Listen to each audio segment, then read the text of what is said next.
Hey, Craig Dostie here with another Dostie's View. What I wanted to talk about today was earning your turns, and so that involves making turns downhill, but it also means you make turns going uphill to earn those turns, right?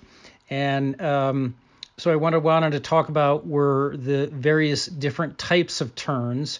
And in the uphill world, really, we don't call them turns. They're switchbacks, because what you're doing when you're going uphill is you're following a line that hopefully is safe from avalanche danger. And number two, because you're going uphill, you want it to be an efficient line.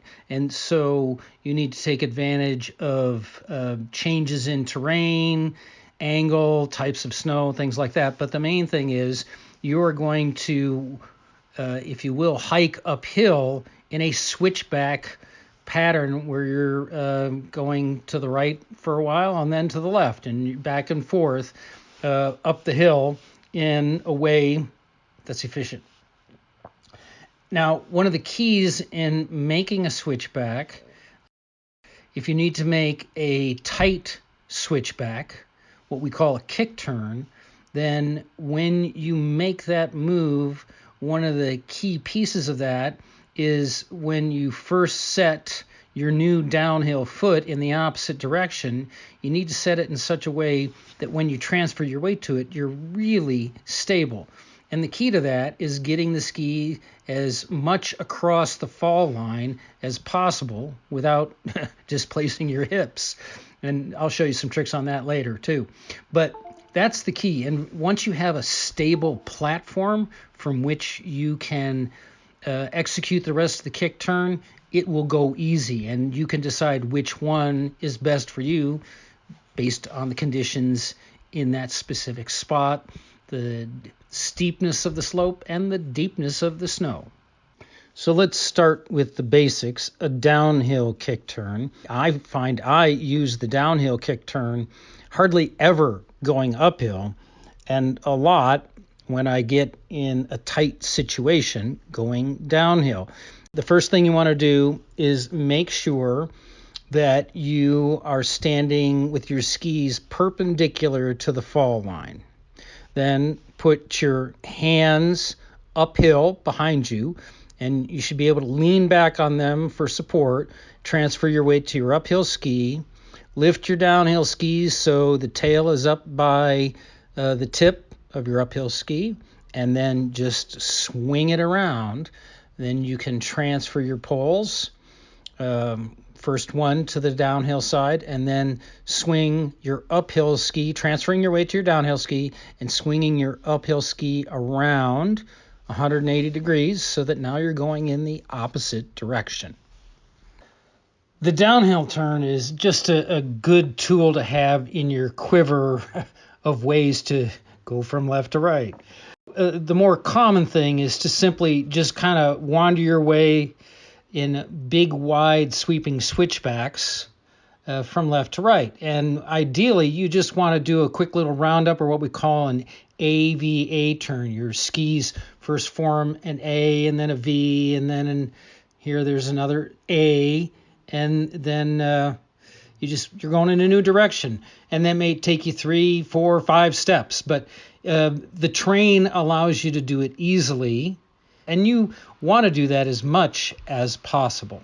When the slope gets steeper, you generally have to do a kick turn because you can't maintain good grip any other way. So what you do is you go up and you set your new ski, and here you want to get as far across the fall line as you can, at least the minimum amount where you can trust your skins to hold when you put all your new weight on that new downhill ski, which is for the moment uphill, and then you just lift your old downhill ski up and around and into the new direction.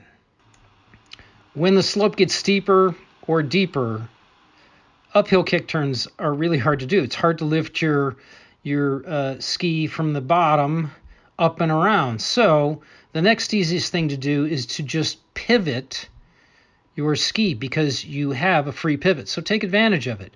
And instead of straining, just use a little bit of technique. So again, you want to put your uphill ski fairly across the fall line. And here I'm doing a little tail jam. And then you bring your ski up, and this is a pivot kick turn. You just pivot around. You bring it up against the back of your new downhill leg, and use that to guide your ski as you pivot around. That way you know where the tip is and it's not going to get hooked in the snow underneath you. Now there's a tail jam, and I'm doing that so that my stance isn't so wide. And then what I did is I pulled my ski, my boot behind my butt, kind of lifted it up towards it, and then I pushed away in a quick movement here. Now here I'm not doing a tail jam, but I'm progressively moving my ski more across the fall line, and lift that downhill leg up and kick out with the heel, and then you'll see the tip comes up, and as it comes up you just pivot around, and now you're going in the new direction. For those of you who have a problem with hip mobility, instead of trying to flip that first ski around above the other ski, put it below it, and you won't have to spread your legs as far.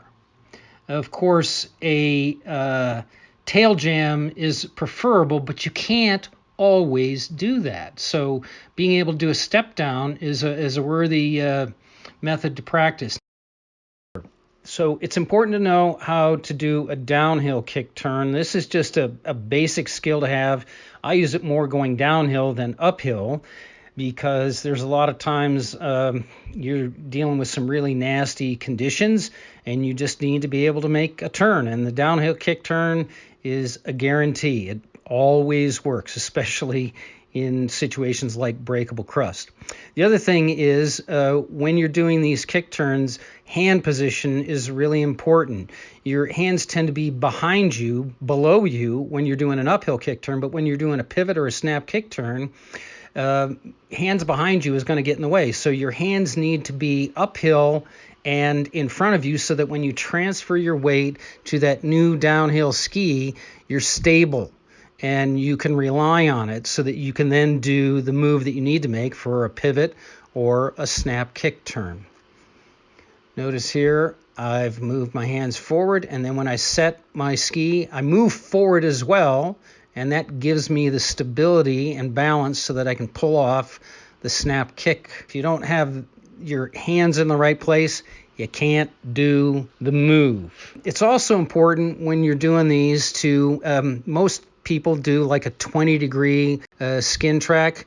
That's a little steep. You might want to flatten things out just as you're doing your switchback. It makes it more stable and easier to pull off. So those are some of the basics that you want to know. It's nice to be able to have more than one trick up your sleeve for going uphill, because sometimes you can use an uphill kick turn, sometimes you can do a slow roundup AVA kick turn, sometimes you need to do a snap kick turn, and it's important to be able to do all of those fluently when you need them. Okay, till next time, get out there, get down on your knees, and let's all spread tell 'em.